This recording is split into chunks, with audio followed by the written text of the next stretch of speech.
A revolution is a fundamental change in political power or organizational structures that takes place in a relatively short period of time when the population rises up in revolt against the current authorities. Aristotle described two types of political revolution: complete change from one constitution to another, modification of an existing constitution. Revolutions have occurred through human history and vary widely in terms of methods, duration, and motivating ideology. Their results include major changes in culture, economy, and socio-political institutions. Scholarly debates about what does and does not constitute a revolution center on several issues. Early studies of revolutions primarily analyzed events in European history from a psychological perspective, but more modern examinations include global events and incorporate perspectives from several social sciences, including sociology and political science. Several generations of scholarly thought on revolutions have generated many competing theories and contributed much to the current understanding of this complex phenomenon. Etymology. The word revolution is known in French from the 13th century, and revolution in English by the late 14th century. With regards to the revolving motion of celestial bodies, revolution, in the sense of representing abrupt change in a social order, is attested by at least 1450. Political usage of the term had been well established by 1688 in the description of the replacement of James II with William III. The process was termed the Glorious Revolution. Apparently the sense of social change and the geometric senses in surface of revolution developed in various European languages from Latin between the 14th and 17th centuries,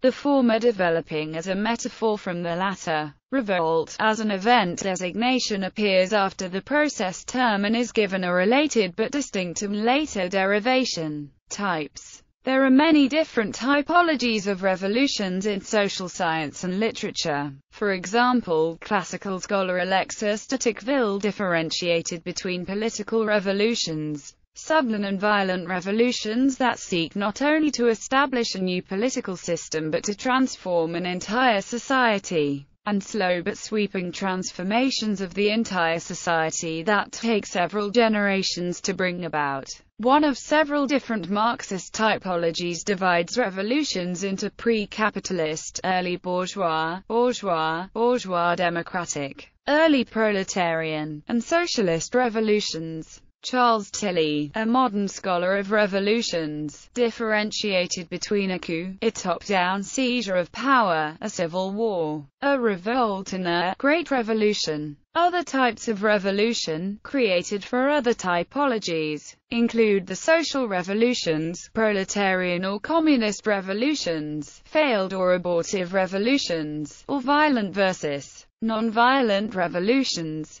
The term revolution has also been used to denote great changes outside the political sphere. Such revolutions are usually recognized as having transformed in society, culture, philosophy and technology much more than political systems. They are often known as social revolutions. Some can be global, while others are limited to single countries. One of the classic examples of the usage of the word revolution in such context is the Industrial Revolution, or the Commercial Revolution. Note that such revolutions also fit the slow revolution definition of Tocqueville. A similar example is the Digital Revolution. Political and socio-economic revolutions. Perhaps most often, the word revolution is employed to denote a change in socio-political institutions. Jeff Goodwin gives two definitions of a revolution. A broad one, where revolution is any and all instances in which a state or a political regime is overthrown and thereby transformed by a popular movement in an irregular, extra-constitutional or violent fashion, and a narrow one, in which revolutions entail not only mass mobilization and regime change, but also more or less rapid fundamental social, economic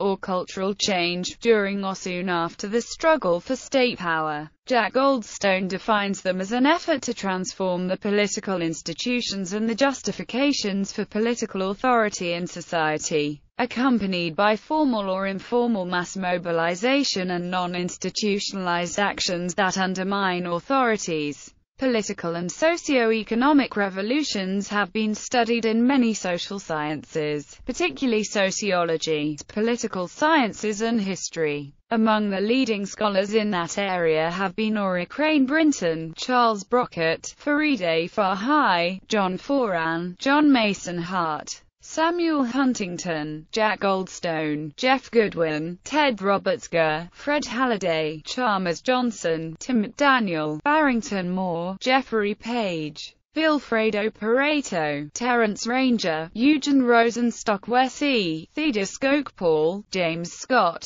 Eric Selbin, Charles Tilley, Ellen K. Trimberger, Carlos Vistas, John Walton, Timothy Wickham Crowley and Eric Wolfe. Scholars of revolutions, like Jack Goldstone, differentiate four current generations of scholarly research dealing with revolutions. The scholars of the first generation, such as Gustave Le Bon, Charles A. Elwood or P. T. Room Sorokin, were mainly descriptive in their approach, and their explanations of the phenomena of revolutions was usually related to social psychology, such as Le Bon's crowd psychology theory. They can be divided into three major approaches: psychological, sociological and political. The works of Ted Robert Gurr, Ivo K. Firebrand, Rosalind L. Firebrand, James A. Geschwender, David C. Schwartz and Denton E. Morrison fall into the first category. They followed theories of cognitive psychology and frustration-aggression theory and saw the cause of revolution in the state of mind of the masses. And while they varied in their approach as to what exactly caused the people to revolt, they agreed that the primary cause for revolution was the widespread frustration with socio-political situation.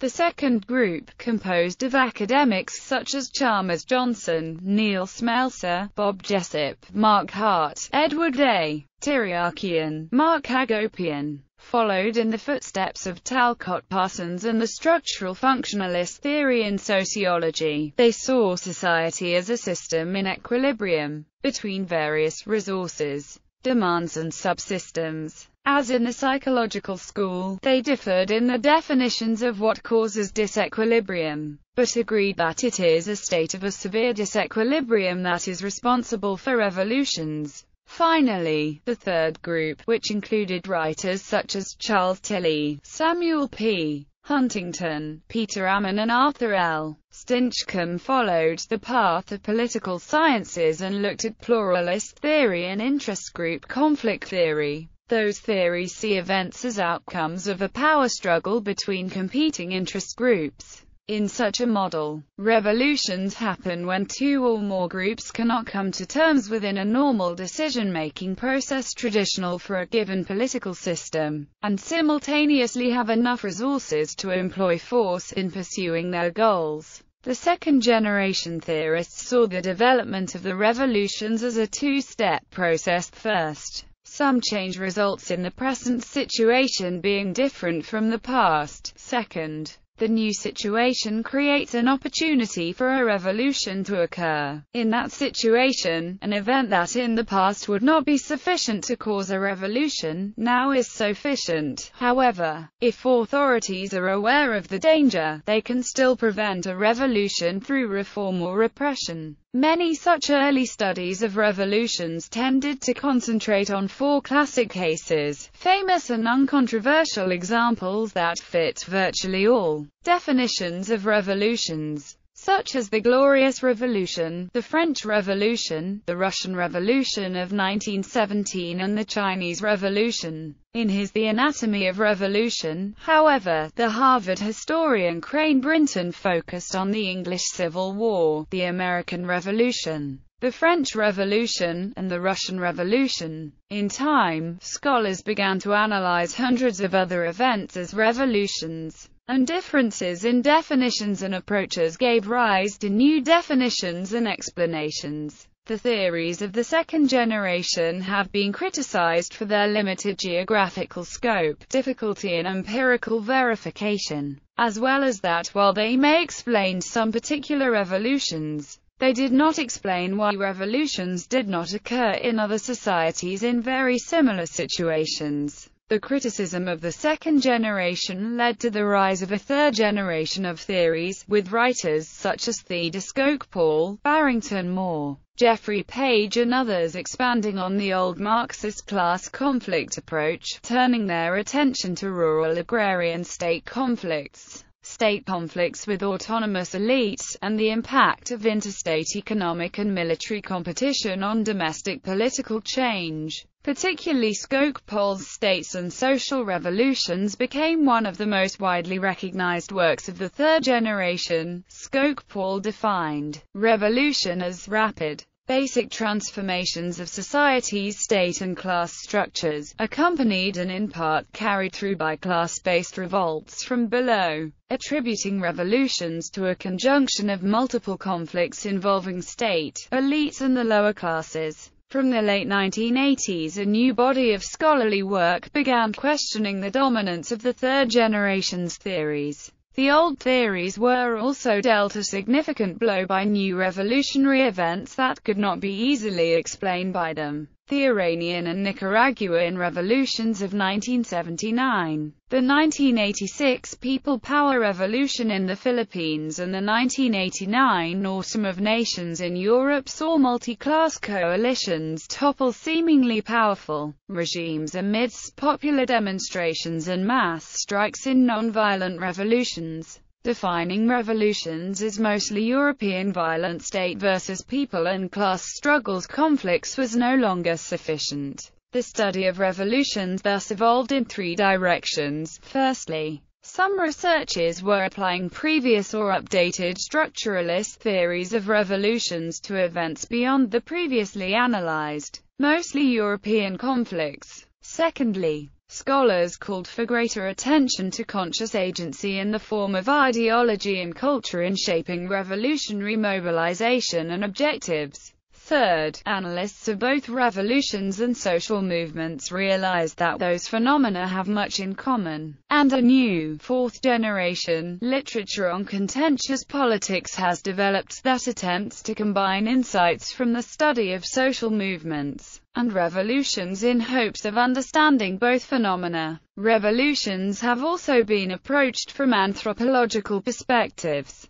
Drawing on Victor Turner's writings on ritual and performance, Bjorn Thomason has argued that revolutions can be understood as liminal moments. Modern political revolutions very much resemble rituals and can therefore be studied within a process approach. This would imply not only a focus on political behavior from below, but also to recognize moments where high and low are relativized, made irrelevant or subverted, and where the micro and macro levels fuse together in critical conjunctions. While revolutions encompass events ranging from the relatively peaceful revolutions that overthrew communist regimes to the violent Islamic revolution in Afghanistan, they exclude coups d'états, civil wars, revolts and rebellions that make no effort to transform institutions or the justification for authority, as well as peaceful transitions to democracy through institutional arrangements such as plebiscites and free elections, as in Spain after the death of Francisco Franco. Bibliography: